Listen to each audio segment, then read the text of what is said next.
Stop guessing on why you are getting missing cache in gallery stills, errors in DaVinci Resolve.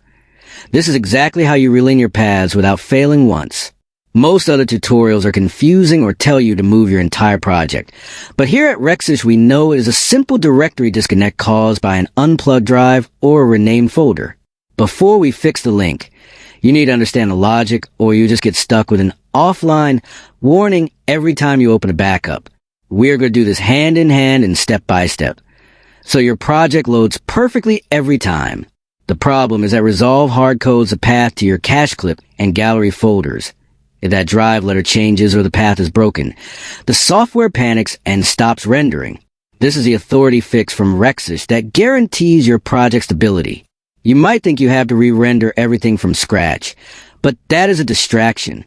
The secret trick that other creators missed is that you must update the path in both the project settings and the system preferences, or Resolve will keep looking at the old ghost location.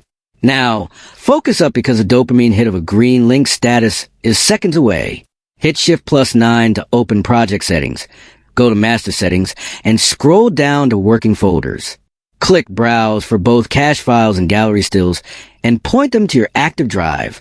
If the error persists, go to Preferences, System, Media Storage, and ensure your current drive is at the top of the list. Relinking cache and gallery paths. This video shows the exact menu locations to update your working folders and how to migrate your cache without losing your previous renders. If you follow me exactly, your errors are gone and your stills are back. Comment below if you want a secret to moving your Resolve database to an external SSD.